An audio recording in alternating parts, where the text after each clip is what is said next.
사람의 마음을 감찰하시는 이가 또한 성령의 뜻도 아시고 하나님의 마음을 감찰하시는 성령은 사람의 깊은 것까지도 감찰하시는 주님, 오늘도 우리 속사정과 각 사람의 마음을 살피사 불필요한 것들, 은혜되지 못하는 것들을 제하시고 생명의 말씀, 성령의 말씀으로 저들 마음밭에 풍성이 뿌려지며 싹이 나며 꽃이 피는 축복의 시간으로 함께 해 주옵소서.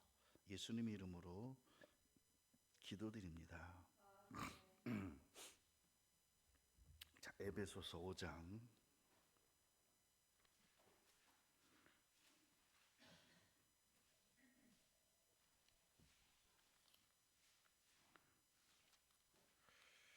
에베소서 5장 14절.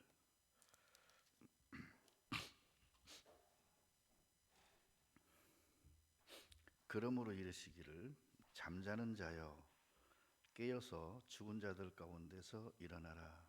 그리스도께서 내게 빛이시리라 하셨느니라. 그런즉 너희가 어떻게 행할 것을 자세히 주의하여 지혜 없는 자 같이 말고 오직 지혜 있는 자 같이 하여 세월을 아끼라. 때가 악하니라. 그러므로 어리석은 자가 되지 말고 오직 주의 뜻이 무엇인가 이해하라.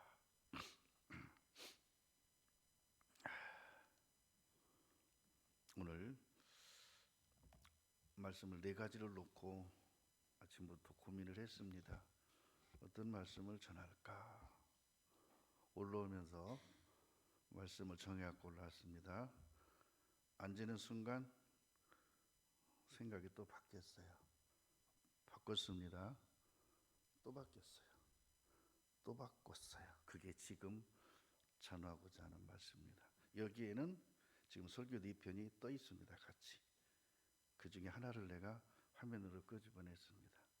이 화면 끄면 다음 설교가 그대로 4편이 그대로 있습니다. 어떤 걸 할까? 진짜 고민 많이 했습니다. 왠지 아세요? 은혜가 돼야 되니까. 의도적인 설교가 인간적인 설교, 내 마음의 설교, 내 뜻의 설교가 되면 안 되니까. 누구 들으라 하는 설교가 되면 안 되기 때문에 고민을 좀 했습니다. 그러다가 최종적으로 롯의 침노에 대해서 롯의 침노에 대해서 함께 묵상하고자 합니다. 이렇게 말했어요. 잠자는 자여 뭐에 잠들었을까? 자, 룻 시대에는 뭐에 잠들었을까요? 성령의 역사에 대하여 잠이 든 시대. 그래서 나오미도 성령의 뜻대로 살지 못하고 자기 생각대로 베들레헴을 떠나서 이방에서 살다가 남편도 죽고 두 아들도 죽고 거기서 두 자부를 얻었는데 이제 둘째 자부는 떠나고 첫째 자부 하나 남아서 단둘이 다시 베들레헴으로 돌아와서 이제 회복되는 과정까지가 룻에 기록된 내용인데 그 내용의 끝에는 예수 그리스도의 혈통상 조상으로까지 이제 결말이 되어집니다. 그러니까 예수 그리스도께서 오실 발자취의 루트, 그것을 형성하기 위한 하나님의 역사 속에서 쓰임 받았던 사람들,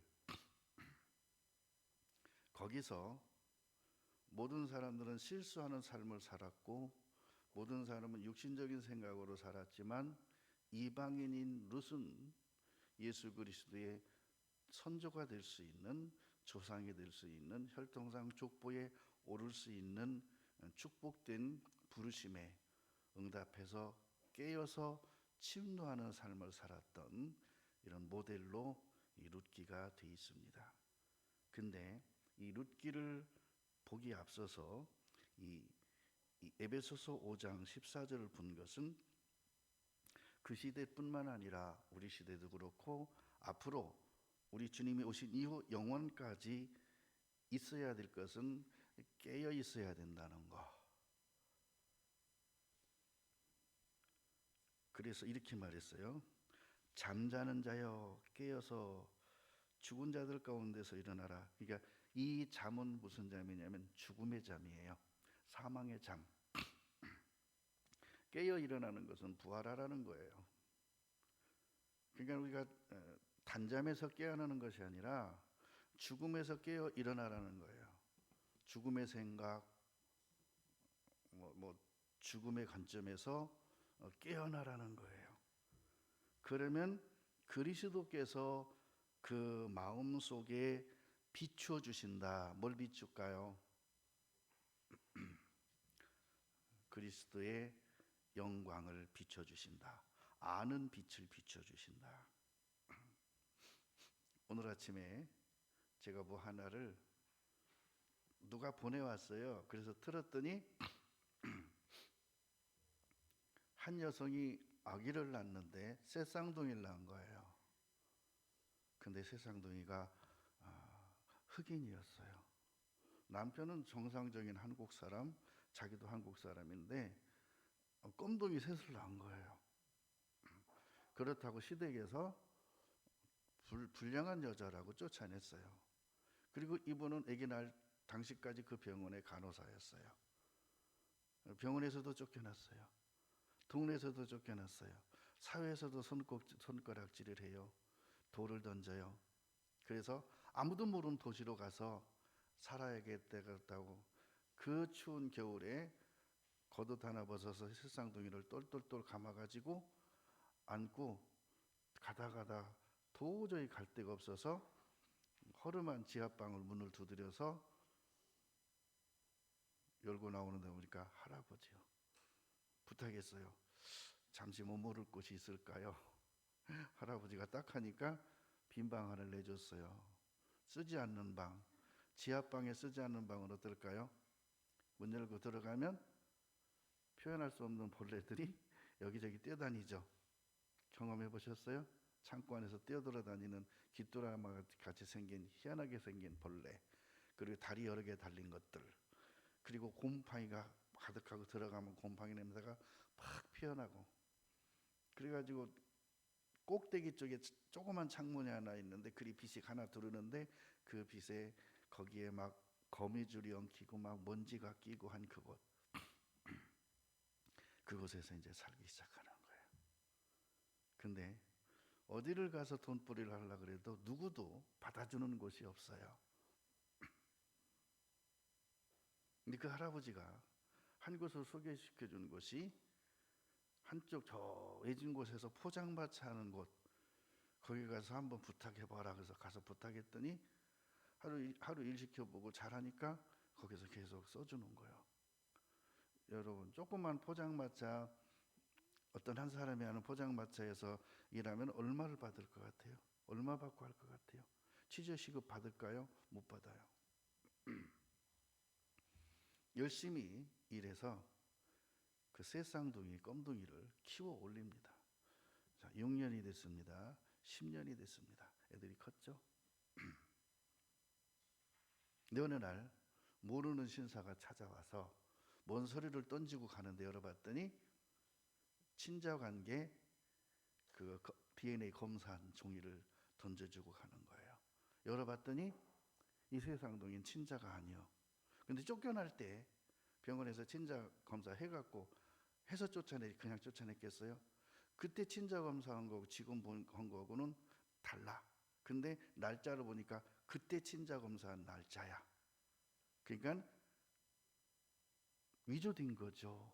그때 쫓겨날 때 봤던 그것은 가짜였어요. 그리고 지금 가져온 게 진짜였어요.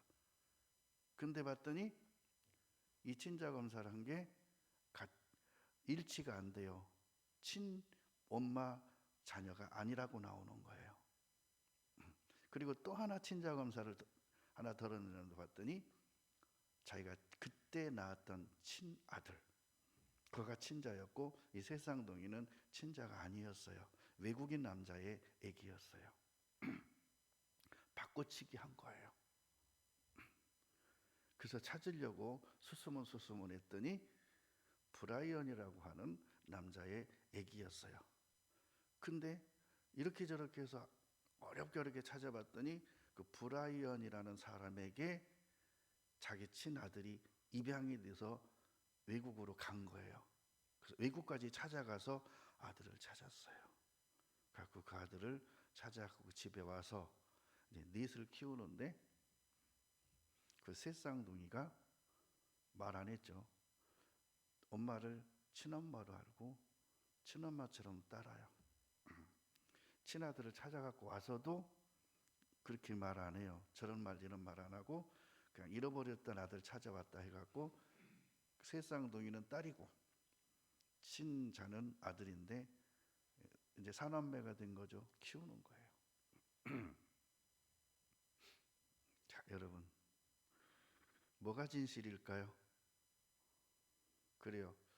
그때 당시 그렇게 할 수밖에 없었던 상황은 그 친자의 그러니까 남편의 아버지가 이 나라의 대기업의 회장이었어요. 그러니까 그렇게나 나기를 인정할 수 없어서 아기를 바꿔쳐가지고 외국으로 떠날 자기 기업의 어떤 뭐 사업상 뭐 파트너였대요. 그 사람한테 이렇게 친자로 바꿔가지고 그 사람이 떠날 때 데리고 가게 한 거예요. 이 사람은 자기 친자인 줄 알아. 왜? 그 세상동이란 그 산모도 한국 여인이었으니까. 애가 한국애처럼 태어났어도 의심 안 하는 거지. 그리고 친자 관계를 거기가 친자라고 가짜로 꾸며서 보낸 거야. 친아들인 줄 알고 데리고 간 거예요. 나중에 알았어요. 근데 신기하죠?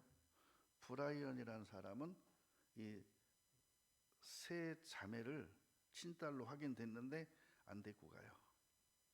거절해요. 그리고 자기가 지금까지 키웠던 아들은 친아들이 아니라는 거 발견되니까 보내줘요. 그리고 친딸은 안 데려가요. 그럼 이 세 친딸은 아빠한테로 가면은 좋을 텐데 아빠가 안 받아들여 주니까 못 보내는 거예요. 자, 그럼 이 세 딸은 누구 딸이에요? 그리고 이 세 딸의 상처는 누가 이걸 보상해 줄까요? 듣고 있는데 집사님 옆에서 뭐라는지 아세요? 에이, 그 말이 안 돼. 왜 쓸데없는 거 보고 듣고 있냐 그거요. 근데 이제 처음부터 안 들었으니까 중간에 들었으니까 그 말이 앞뒤가 안 맞는다 이거요. 근데 끝까지 들어보면 그 내용이 그런 거예요. 물론 썰일 수가 있어요. 근데 옛날엔 그런 일이 많았대잖아요. 근데 이 한국 여자가 이 세 쌍둥이를 키운 이 엄마가 넷다 친자녀로 키웁니다. 그리고 이 검둥이 네 딸한테는 세 딸한테는 아빠가 브라이언이라는 걸 가르쳐줘요. 그리고 아들한테는 아빠가 어느 기업의 아들이란 걸 누구란 걸 가르쳐줘요. 그럼 자연스럽게 애들이 알죠. 근데 애들이 한 가지 잘못 이해하는 거. 아빠는 각각 다른데 엄마는 우리 엄마가 진짜야 이렇게 믿는 거예요. 아닌데 지 엄마 아닌데 세 딸은 친엄마로 아는 거예요. 그러고 그런 거예요. 자, 외국에 갔다가 찾아서 돌아온 아들이 잘할까요? 갓난이 때 그 추위 속에 얼어 죽을 수밖에 없는 상황 속에 엄마가 그 겉옷을 벗어서 애를 뜰뜰 감고 그리고 진짜 안 나는 젖도 짜서 먹이면서 그렇게 키운 이 세 딸이 이 엄마를 더 사랑할까요? 여러분, 이건 피해 관계가 아니에요. 뭘까요? 피해 관계가 아니라 이 정이에요. 사랑이에요. 그러니까 이 세 딸은 어려서부터 너무너무 가난했어요. 그래서 애들이 먹을 게 없어갖고 배고프다고 하는데 지나가는데 하도 허름하게 지나가니까 그 뭐죠? 동그란 빵 파는 거 포장마트에서 파는 거 눌러서 호떡 하나 주니까 이걸 가지고 와서 세 조각을 내서 애들한테 주는 거예요. 한 사람 앞에 서너 개씩 먹어도 부족한데 하나를 가져와서 세 쪽으로 찢어서 주는데 애들이 그거를 먹으면서 맛있다고, 더 먹고 싶다고 하는데 줄 수는 없는 거지. 그렇게 해서 키웠어요. 그리고 하루 종일 가서 일하니까 애기들끼리 집에 있잖아요. 그 지하방 할아버지한테 1시간만 좀 봐주세요. 점심 때만 애들 먹을 것만 좀 이렇게 좀 챙겨주세요. 부탁하는 거예요. 그렇게 이제 커온 거예요. 그리고 애들이 아빠가 외국인이라는 걸 알아요. 이제는 본 적은 없어요. 엄마도 말은 안 해줬는데 알게 되는 거예요. 근데 브라이언에서 큰 아들은 집에 들여왔는데도 엄마에게 정이 없어요. 엄마는 편견 없이 똑같이 대해주는데 전혀 편견 안 합니다. 잊어버렸다 찾아왔으니까 얼마나 애틋해요. 그래도 키운 세 딸하고 얘하고 차등을 두지 않고 아들 딸 구별하지 않고 똑같이 대해주는데, 얘는 아들은 자기한테 차등을 둔다 이렇게 생각해요. 세 딸은 그렇게 생각 안 해요. 차별을 둔다고 생각 안 해요. 근데 아들은 차별을 둔다고 생각해요. 이 세 딸과 아들의 차이가 뭡니까? 혈육인데도 왜 차등을 둔다고 생각해요? 세 딸은 친아들인데. 그리고 친딸이 아닌 남은 왜 차별을 둔다고 생각 안 할까요? 그건 다른 게 아니라 정이라는 거예요. 사랑이라는 거예요. 어머니의 희생과 어머니의 자기들 갓난이 때부터 진짜 젖도 안 나는, 못 먹으니까 젖이 안 나죠. 그걸 쥐어 짜면서 아니면은 밥을 할 때 밥이 끓기 시작하잖아요. 그때 뚜껑 열어서 막 끓기 시작하는 그 밥물이 있어요. 그걸 떠서 먹이는 거예요. 그러고 이제 덮어서 밥을 하면 이 밥이 어떻게 돼요? 설지. 밥이 제대로 안 되지. 팔팔 끓을 때 뚜껑 열었으니까 밥이 제대로 됩니까? 밥이 이상한 밥이 되죠. 왜? 그 뚜껑을 왜 열어요? 애들 먹이려고. 그거 팔팔팔 끓고 있을 때 그 물을 먹이려고. 그렇게 해서 애들을 키운 거예요. 나중에 성인이 돼도 누가 효도할까요? 혈육이 아닙니다. 사랑의 관계예요. 사랑의 관계. 근데 문제는 이거예요. 하나님은 우리를 사랑하시는데요, 원래 하나님의 형상대로 창조됐어요. 그러니까 우리는 어찌 보면은 태어나서 하나님의 자녀로 처음에 창조될 때 그렇게 우리는 태어났어요. 신분이 원래 하나님의 자녀로 태어난 거예요. 근데 태어날 때 잘못된 거죠. 바뀌었어. 그죠? 뒤바뀌었어. 그래가지고 원치 않는 이방인으로 산 거예요. 원치 않는 하나님의 자녀가 아닌 이방인의 자녀로, 죄인으로 살다가 그냥 죽으면 잊어버리고 그냥 고통 속에 살 수밖에 없는 그런 나를 찾아주신 거예요. 찾을 때 값은 말도 못하게 비싼 값을 치렀죠. 자기 친아들의 목숨을 대신해서 나를 자녀로 다시 회복시켜 준 거예요. 근데 나는 언제나 나를 낳아주시고 원치 않게 버린 게 아니라 원치 않게 뺏겼고 어디론가 버려졌고, 그래서 나중에 알고는 다시 찾아와서, 찾아올 때 그 값은 자기 친아들의 목숨을 대신해서 나를 데리고 와서 이제 친아들이 입던 옷, 친아들이 먹던 밥그릇에 나를 밥을 주면서 넌 나의 친아들이야, 내 친딸이야 하면서 최선을 다하고 못다한 사랑을 다 준다 할 때, 잃어버렸다 다시 찾은 바 된 나는 친부모의 마음과 사랑과 뜻을 안다면 입양해서 길렀던 다른 형제들이 나한테 뭐라고 한다 해서 내가 문제가 되가? 엄마가 날 버렸다고 말할 수 있나? 그런 거 없습니다. 엄마는 버린 적 없어요. 몰랐던 거예요. 왜? 아기 낳고 정신없는 통에, 이제 자연분만이 아니라 제왕절개로 낳기 때문에 애를 자기는 난 걸 몰라요. 기절해 있었기 때문에.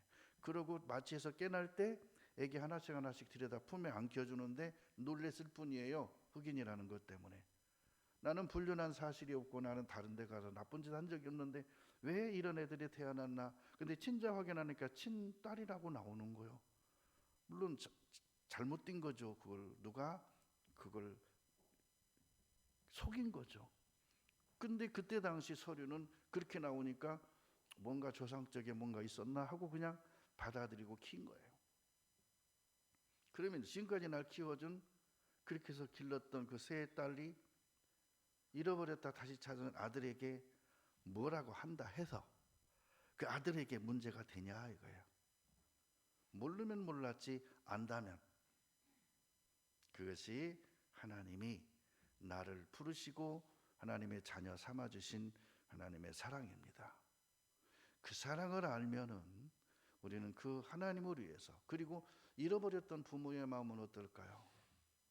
그 마음을 누가 알까요? 그리고 처음에는 잃어버린지도 몰랐다가 잃어버렸다는 사실을 알고 다시 찾으러 가서 만났을 때는 어땠을까요? 환경이 다르고 음식이 다르고 문화가 다른 곳에서 컸기 때문에 얘를 처음에 내 자녀로 받아들이긴 쉽지 않을 거예요. 내가 낳은 아들이라고 하지만 얘는 내 아들과는 너무 먼, 그렇게 성장돼 있는 거예요. 다른 모습으로. 순수한 한국인이라기보다는 어려서부터 그렇게 먹고 컸기 때문에 외형도 약간 어딘지 모르게 외국인스러운 거예요. 순수 한국인 같이 보이질 않아요. 그만큼 환경과 음식이 다르기 때문이에요. 언어도 달라요. 생각도 달라요. 가치관도 달라요.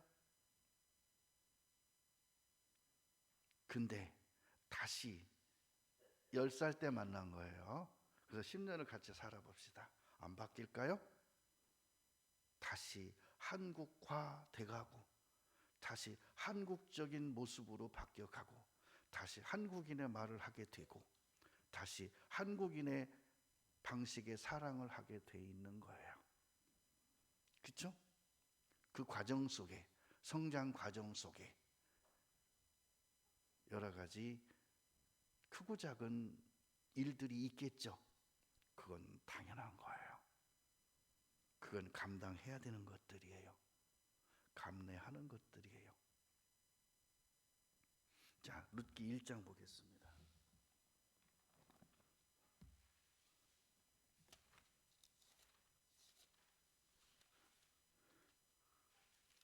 자, 룻기 1장 1절입니다.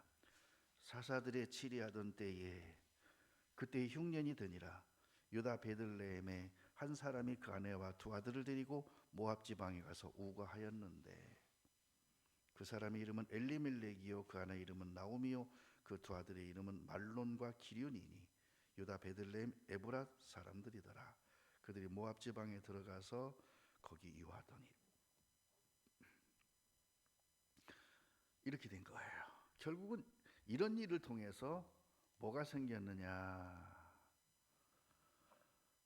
항상 내 생각대로 하고 말씀을 듣지 않고 늘 반항하던 것이 어려서부터 습관이 돼버린 거예요. 그 당시 거기 문화가 그랬어요. 그 습관으로 나중에 가나안에 들어가서까지도요. 이들은 무슨 습관이 있었냐면은 선지자를 원망하는 습관. 민수기 21장에 보면 백성이 원망해서요. 우리가 광야에서 죽게 됐다. 이 박한 식물을 싫어하노라. 그렇게 좋은 만나가 싫대요. 근데요. 모세는 이렇게 원망하고 광야에서 죽게 된 걸 원망하고 만나를 박한 식물이라고 싫어하는 이들을 모세는 그냥 사랑으로 받습니다. 뭐라고 하지 않습니다. 왜 그러냐고 하지 않습니다. 왜? 애굽에서 430년간 종살이 하면서 이들이 습관이 그랬기 때문에. 그리고 광야에 나와서 40년도 그 습관이 고쳐지지 않은 거예요. 근데 이제 가나안에 들어가서는 그러지 마. 이제는 바뀔 때 됐잖아. 40년이면 바뀌지. 400년간 습관이 40년이면 바뀔 수 있어요. 그래서 신명기 12장 8절에 그래요. 지금까지는 내 소견대로 행하였거니와 가나안에 들어가면 거기서는 하지 말지니라. 근데 이들은 가나안에 들어가서까지도 바뀌지가 않았어요.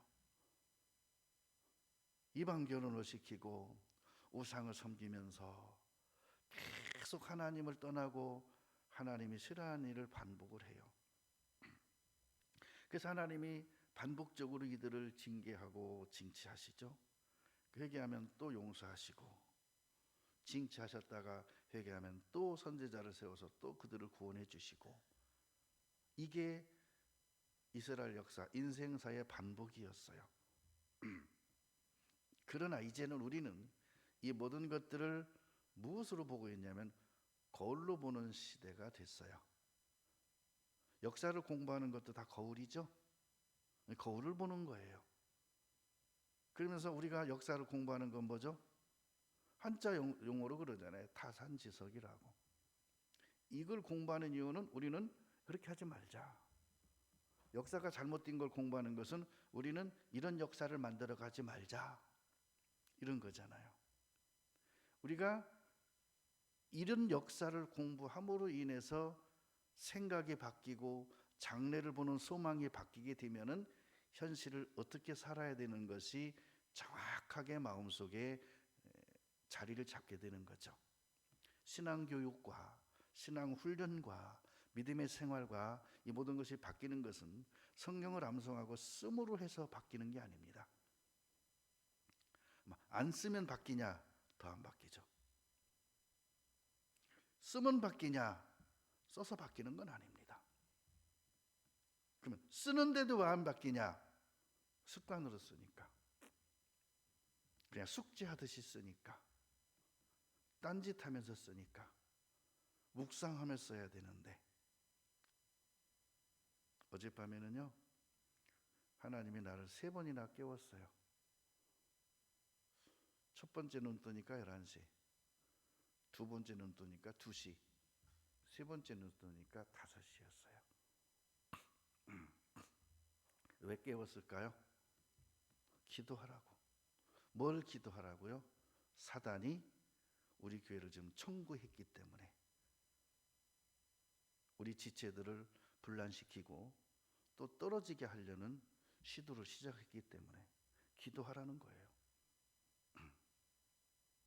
그래서 깨우면 기도하다가 잠들고, 깨우면 기도하다가 잠들고, 그러기를 3번. 그러고 눈 뜨니까 6시 반이에요. 자, 여러분,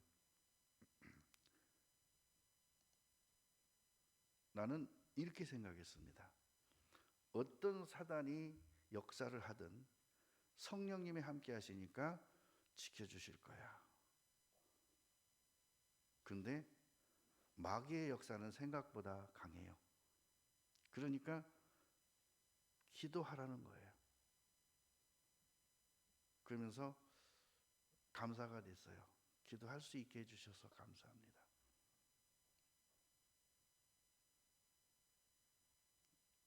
그러면서 한 가지 속으로 생각하기를, 이제는 바뀔 때가 됐겠구나. 그 종교적인 생각도 좀 바뀌고, 율법적인 생각도 바뀌고, 육신적인 관점에서 보는 것도 좀 바뀌고, 그죠? 듣는 귀나 말하는 귀나 다 바뀌어야 돼요. 자, 윗물이 맑아야 아랫물이 맑다. 그걸 제가 처음엔 이해를 못했어요. 윗물은 바다로 말하면 겉의 물, 아랫물은 바닥에 있는 물. 그게 뭐가 밑에 물이 들어오면 위 것도 들어오지던데 왜 거꾸로 말하지 그랬었는데, 윗물이나 건 냇물에서 위에서부터 흘러 내려오잖아요. 위에서 내려오는 물이 맑아야 밑에 쪽의 물도 맑다, 그 말인데 나는 윗물과 아랫물로 아기 때 어렸을 때 그렇게 생각했던 거예요. 왜 거꾸로 말하지? 밑에가 모래면은요 물이 맑아요. 밑에가 뻘이면요 들어갔다 나왔다 하면서 물이 막 시커매요. 뻘물이기 때문에. 밑에 물이 깨끗해야 윗물이 깨끗한 건데, 우리 마을에는 또랑이란 게 없어요. 거의 옆에서 흘러가는 큰 시냇물이 있어요. 큰 강물과 같은.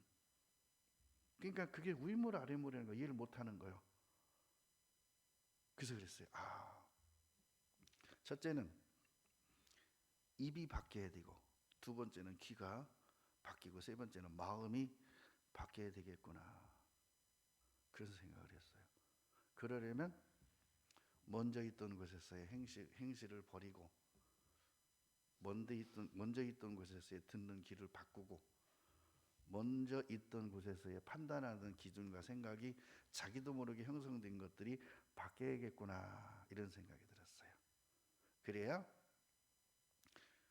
룻처럼 어떤 상황이 오고 기근이 오고 흉한 소식이 와도 두려워 아니하고 여호와를 의뢰하고 마음을 굳게 할 수 있겠구나, 그런 생각을 했어요.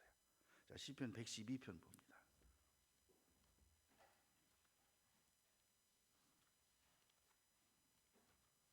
시편 112편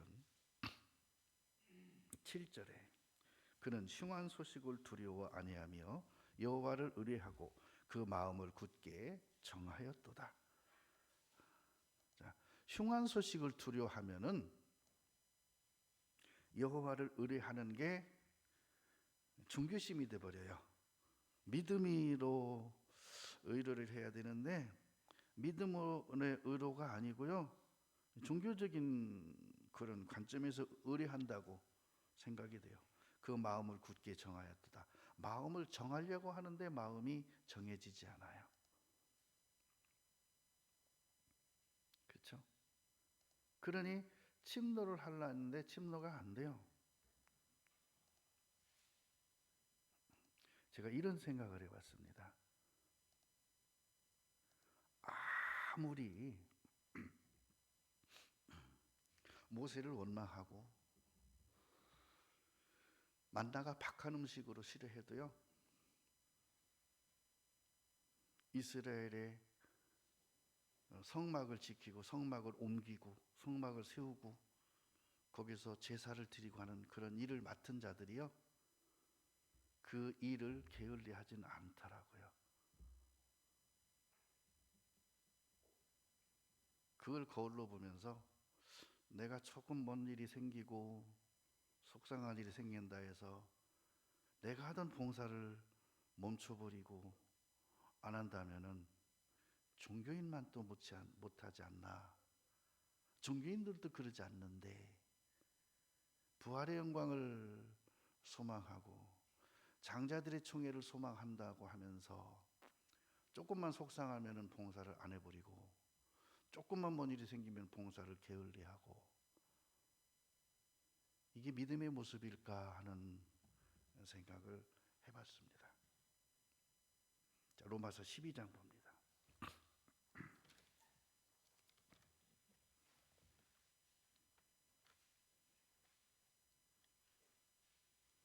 로마서 12장 3절을 봅니다. 3절. 내게 주신 은혜로 말미암아. 여기서 보니까요, 내게 주신 게 있어요. 뭘 주셨어요? 복도 주셨고, 뭣도 주셨어요? 말씀도 주셨고, 약속도 주셨고, 믿음도 주셨고, 뭣도 주셨어요? 직분도 주셨고, 봉사의 직분도. 그렇죠? 근데 뭐라 그랬죠? 그 주신 걸 은혜로 주셨대요. 은혜로. 율법으로 주지 않고, 그죠? 율법으로 주지 않고 은혜로 줬대요. 종교적으로 주지 않고 은혜를 주신 거래요. 너희 중 각 사람에게 말하노니 마땅히 생각할 그 이상의 생각을 품지 말고. 근데 여기서 이렇게 말해요. 은혜로 주신 게 있어요. 내게 주신 거. 진짜 복음의 말씀도 주셨어요. 은혜로. 근데 마땅히 생각을 그 이상의 마음을 품게 되면 은혜를 주신 이 말씀들이 광야에서 만나가 박하게 느껴지듯이 말씀이 맛이 없어요. 여러분, 감기만 들어도 입맛이 없어요. 몸살 감기 나면요 이상하게 소화가 안 돼요. 머리가 아파요. 왜? 몸살 나는데 왜 머리가 아픈지 모르겠어요. 저는 그래요. 그리고 그때부터 입맛이 없어요. 옛날에는 입맛이 없으면 짜증을 냈어요. 제가 뭐 먹자 이렇게 말은 안 하고 괜히 준 대로 겉으로 볼 땐 잘 먹어요. 쩝쩝대고 맛있게. 근데 속으로는 맛이 없으니까 먹으면서도 마음이 유쾌하지가 않아요. 그러니까 2, 3일 지나면요 나도 모르게 이제 집사람한테 짜증을 내고 있어요. 내가 말로 하면 되는데 짜증을 내고 있어. 근데 요즘은 그러지 않습니다. 입맛 없으면 짜증 안 냅니다. 아유, 삼겹살 좀 구워 먹을까? 있는 대로 먹지. 그러면 알았어. 그냥 그러고 주는 대로 먹습니다. 그리고 짜증이 안 나요. 속에서 짜증이 안 나. 그래서 어제도 그냥 맛있게 먹었어요. 그냥 입맛을 없어도 배불리 먹었어요. 그 짜증은 안 냈어요. 이게요 어찌 보면은 그 나라고 하는 사람의 그 과거 속에 지나온 삶 속에 생활 속에 내가 짜증내는 건 다른 게 아니라 내 육신적인 거였어요. 뭔가가 마음이 불편했고 뭔가가 마음이 쫓기고 뭔가가 먹는 게 시원찮고 뭔가 뜻대로 안 되면 짜증내는 게 습관이었어요. 제가. 근데 요즘은 그 옛날 노래 있죠. 짜증을 내어서 무엇하나. 니나노 그러잖아. 니나노. 응? 그걸 보면서 웃었다니까요. 짜증내지 말고 니나노 하라 이거. 니나노가 뭘까요? 그냥 웃으며 지내라 이거야. 속 빼놓고 그냥 목젖이 떨리도록 웃으라 이거야. 나는 그게 왜 안 될까? 너무 육신적이었던 거죠. 너무 먹는 것에 치우쳐 있고요. 너무 내중심적이었고요. 내 기분적이었던 거예요. 그래서 그랬어요. 그래서 말씀을 알면서도, 그래서 말씀을 깨달으면서도, 그죠?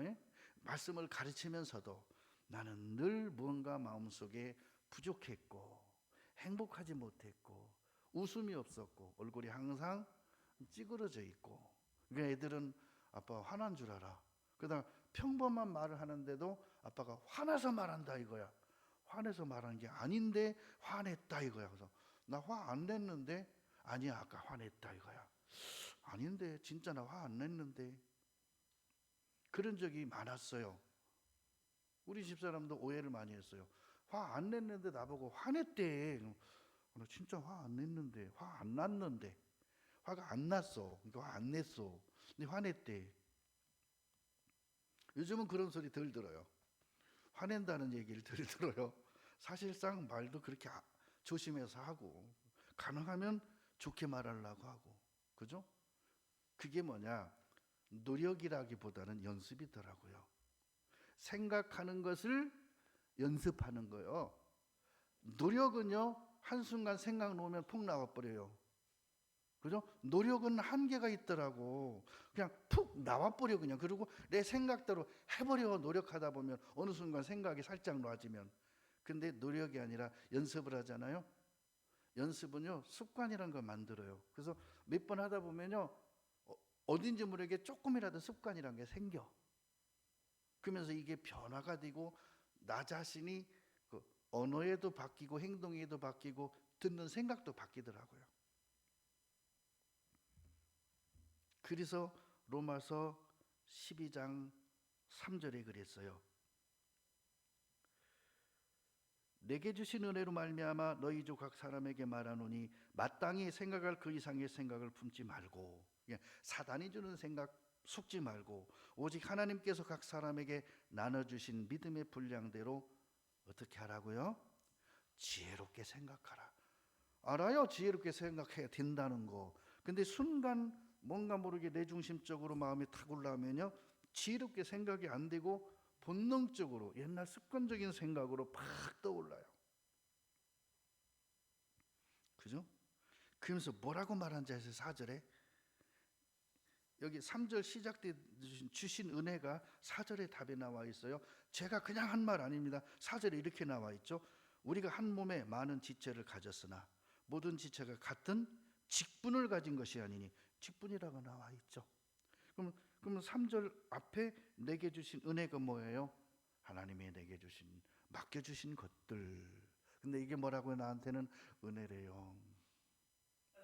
하나님이 나를 향한 배려래요. 나를 위해서 맡겨주신 거래요. 지혜롭게 생각하는 건 뭘까요?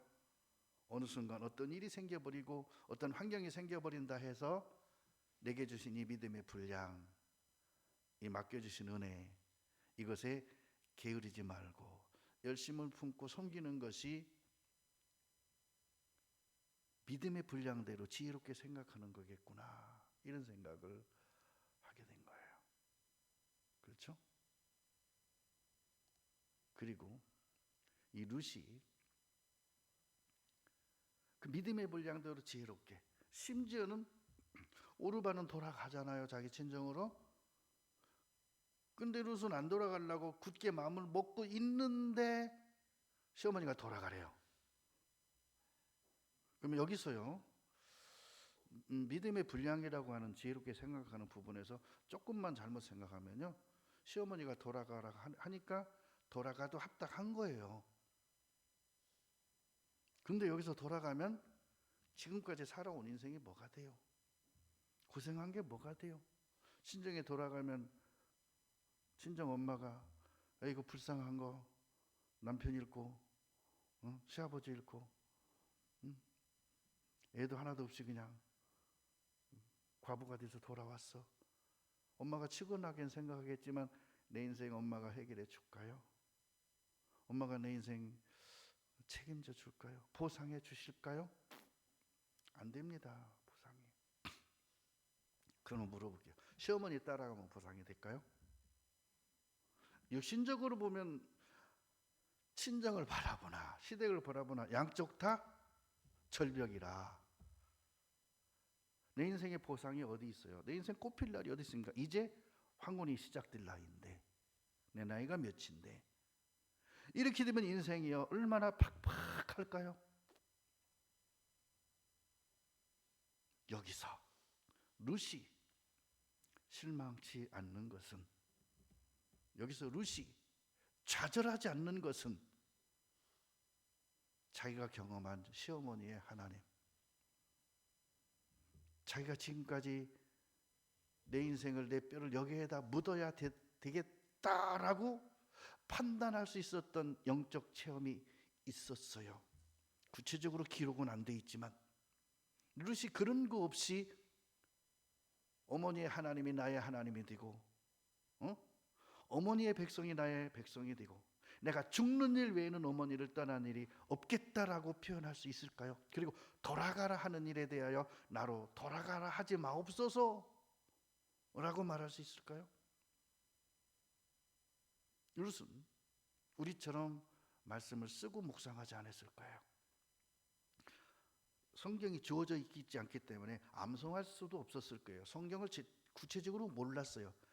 아는 것은 우리 시어머니의 하나님, 살아계신 하나님, 그가 하나로 모든 삶을 이겨냈던 거예요.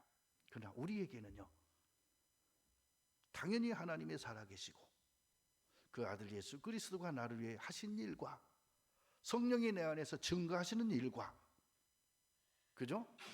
우리 지체들의 교제가 있는 거예요. 교회가 있는 거예요. 신명기 23장 3절에 보면요, 암몬과 모압은 여호와의 총회에 영원히 들어오지 못하리라 라고 장자들의 총회에 들어갈 수 있는 길 자체가 없어져 버렸었습니다. 그 없어진 새롭고 산 길을 예수님이 열어주신 거예요. 새롭고 산 길을. 그래서 이때 당시 신명기 시대에는 예수 그리스도에 대한 것을 전무하던 시대죠. 알 수도 없던 시대죠. 이사야 시대에 나와서나 예언이란 게 있었고, 그렇죠? 근데 보도 듣도 못했지만 하나님의 살아계신 것이 확신되는 순간 하나님은 실수하지 않는다는 것을 알았던 거예요. 그러고 이들이 여호와의 총회에 들어올 수 있는 길을 아무한테나 열어주는 게 아니라 룻에게 열어주신 거예요. 룻에게. 왜 룻에게 열어줬을까요? 하나님만 섬기기로 작정했기 때문이에요. 마음을 굳혔기 때문이에요. 그렇죠? 그래서 우리도요, 진짜 우리는 사사시대가 아니잖아요. 우리는 왕정시대가 아니잖아요. 우리는 구약시대가 아니잖아요. 이미 구약의 모든 지나간 과거 속에 역사적 그 사실 속의 거울로 우리에게 비춰주신 것은 우리보다 훨씬 못한 불확실한 약속 속에서도 살아갔던 그들의 모습 속에서 우리가 한 가지 거울로 보고 나도 이들처럼 룻처럼 친노의 삶을 살아야 되겠다 하는 것은 오늘 내 속에 두신 살아계신 소망, 영원한 소망, 진짜 부활의 영광이 있고 그 최고의 영광을 가진 자들을 향한 하나님의 예비하시고 그 이름을 기록된 장자들의 총회가 있음을 성경에 기록하시고 말씀으로 우리 속에 확인시켜 주시고 그곳에 내 이름이 기록되어 있음을 우리는 성경에서 수없이 확인했습니다. 룻은 기껏해야 육신의 이름이 혈통에 기록됐을 뿐입니다.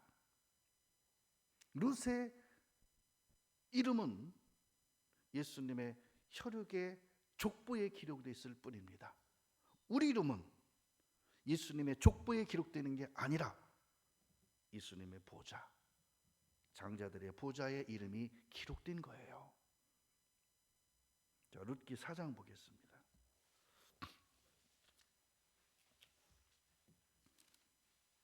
룻기 4장 15절에 이는 내 생명의 회복자며 내 노년의 봉양자라 곧 너를 사랑하며 일곱 아들보다 귀한 자부가 낳은 자로다. 자, 여러분, 나오미가요, 이 룻이 보아스를 통해서 누굴 낳았죠? 응? 아들 이름이 뭐예요? 오벳이에요. 오벳을 향해서 그렇게 말하는 거예요. 네가 낳은 네 아들은 너 생명의 회복자래요. 뭘 회복시켰어? 이 아들을 통해서 여호와의 총회에 들어오는 길이 막혔던 그 길을 이 아들이 회복시킨 거예요. 새롭고 산 길을 열어놓은 거예요. 내 노년의 봉양자라 곧 너를 사랑하며, 근데 이렇게 말해서 그 아들이 너를 사랑할 거래. 새롭고 산 길을 열어놓을 이 아들이 너를 사랑할 거래. 너를 봉양자래. 너를 봉양할 거래. 일곱 아들보다 귀한 자부가 낳은 자래요.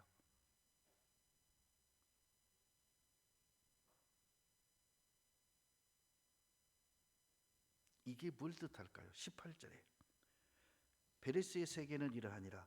베레스는 헤스론을 낳았고 헤스론은 람을 낳았고 람은 아미나답이 아니고 암미나답이 답을 낳았고 암미나답은 나손을 낳았고 나손은 살몬을 낳았고. 자, 살몬이 누구예요?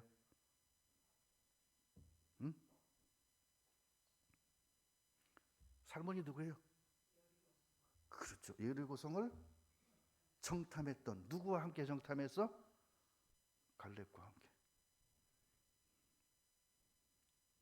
그러니까 그때 이 살몬이 그 이름에 하나 들어가죠. 그 살몬은 누구를 낳았어요? 보아스를. 내가 말을 잘못했어요. 요 살몬은요, 그 정탐꾼으로 갔다가 그 기생 라합과 결혼했어요.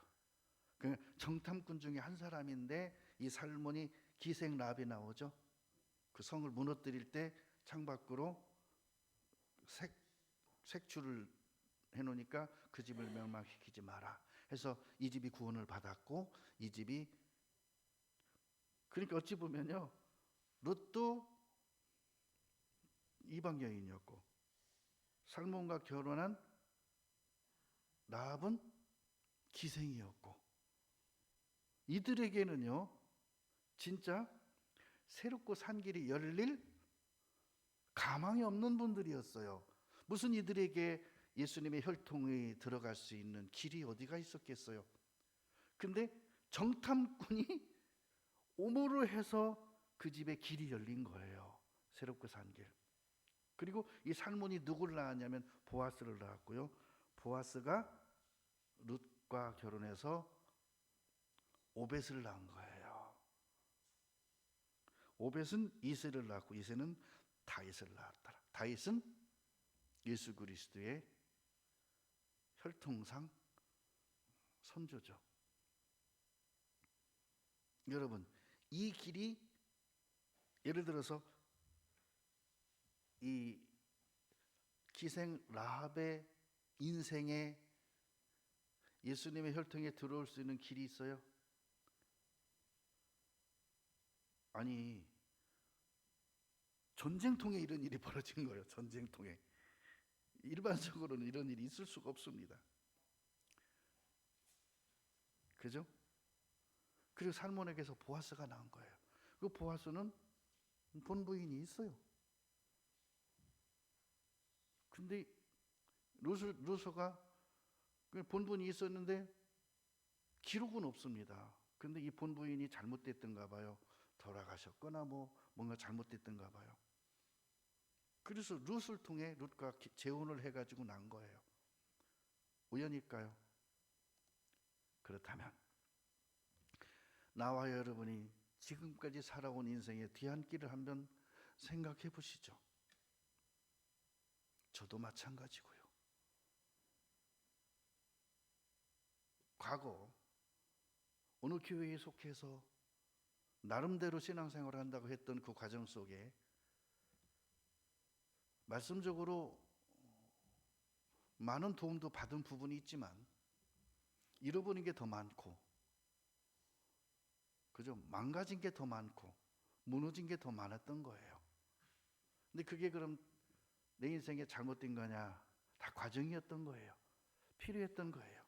말씀을 열어주기 위한 기초였던 거예요. 룻이 그래요. 룻이 어떻게 말씀을 배울 수 있는 시간이 있었고 하나님을 만날 수 있는 시간이 있었을까요? 근데 외방에서 들어온 이 가족의 시집을 감을 통해서 아주 정상적으로 혈통에 들어오게 된 거예요. 신기하죠? 근데 이상하죠? 만약에 그 나오미의 두 아들 통해서 자녀를 낳았다면 그 혈통상 예수님의 족보에 들어올 수 있었을까요? 아니, 들어올 수 없던 거예요. 혈통이 이들의 집에 예수님의 혈통이 아니에요. 거기서 자녀를 낳았으면 무슨 의미가 있었을까요? 신앙의 집안은 들어왔지만, 근데 이들은 신앙의 집안에 들어온 것뿐만 아니라 특별한 은총 속에 들어왔어요. 바로 예수님의 혈통에 들어오게 된 거예요. 우리도 마찬가지예요. 우리가 기록된 말씀과 약속의 말씀으로 진짜 영원한 속죄와 부활을 통한 거듭남과 장자들의 총회와 부활의 영광을 이렇게 구체적으로 실질적으로 사실적으로 나를 향하신 하나님의 계획과 말씀이라는 사실이 구구절절히 기록되었으므로 우리는 이 말씀을 통해서 내 신분이 이제 바뀐 거예요. 그러니까 룻은 바뀐 신분에 맞게 사는 거예요. 신분이 바뀌었다 해서 삶이 고달픔이 바뀌진 않았어요. 왜죠? 이삭을 주어서 시어머니를 공경하는 삶이었던 거예요. 바뀌지 않을 것 같아요. 근데 오벳을 낳는 순간 그때는 정말 바뀌었어요. 가나안도 지나갔고 슬픔도 지나갔고 고생도 지나갔어요. 그럼 과정 속에 있을 때 우리가 할 일은 믿음을 굳건히 붙잡는 거예요. 실망하지 않는 거예요. 좌우로 치우치지 않는 거예요. 그것을 한마디로 표현하면 침노의 삶이다. 침노의 삶은 그렇게 사는 거다 라는 거예요. 자, 룻기 1장 21절 봅니다. 21절에 여호와께서 나로 비어 돌아오게 하셨느니라. 여호와께서 나를 징벌하셨고 전능자가 나를 괴롭게 하셨거늘 너희가 어찌 나를 나옴이라 칭하느뇨. 이 나옴이라는 것은요 진짜 축복의 이름입니다. 3장 17절 봅니다. 3장 17절에 가로되 그가 내게 이 보리를 6번 되어주며 이르기를 빈손으로 내 시모에게 가지 말라 하더이다. 자, 이때부터 인생의 전환점이 시작됩니다. 이때부터 가난이 해결이 됩니다. 이때부터 먹을 걸 걱정 안 하게 됩니다. 다시는 이제는 보리 주우러 나가지도 않게 됩니다. 그러면서 4장 18절에 그랬죠. 베리스의 세계라 해서 이세까지 나오고 다윗까지 나와서 그 조상이 되는 롯의 족보가 기록이 되어 있습니다. 여러분의 이름의 족보는 없습니다. 족보가 아니라 보좌에 기록이 되어 있습니다. 장자들의 총회에. 자, 히브리서 11장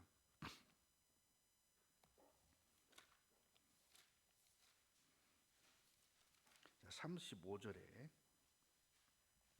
여자들은 자기의 죽은 자를 부활로 받기도 하며 또 어떤 이들은 더 좋은 부활을 얻고자 하여 악형을 받되 구차히 면하지 아니하였으며 이것이 구약시대의 룻의 삶을 통해서 어렴풋이나마 우리가 거울로 보게 되는 거예요. 또 어떤 이들은 희롱과 채찍질 뿐 아니라 결박과 옥에 갇히는 시험도 받았으며 돌로 치는 것과 톱으로 켜는 것과 시험과 칼에 죽는 것을 당하고 양과 염소의 가죽을 입고 유리하여 궁핍 관난과 학대를 받았으니 이런 사람은 세상이 감당치 못하도다. 룻을 그 시대가 감당 못했습니다. 모함 여인인데 뭐 어떻게 했겠습니까? 감당이 안 되는 거예요. 세상이 그를 어떻게 용납하겠습니까? 그러나 하나님은 그를 인정하셨고 받아주셨고 이름을 기록하셨습니다. 성경에 기록하셨습니다. 저희가 광야와 산중과 아멸과 토굴에 유리하였느니라.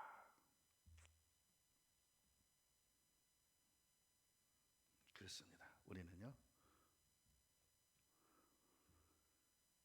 지혜롭게 생각할 필요가 있어요. 히브리서 11장 24절 봅니다. 믿음으로 모세는 장성하여 바로의 공주의 아들이라 칭함을 거절했다. 이건 완전히 역지사지죠.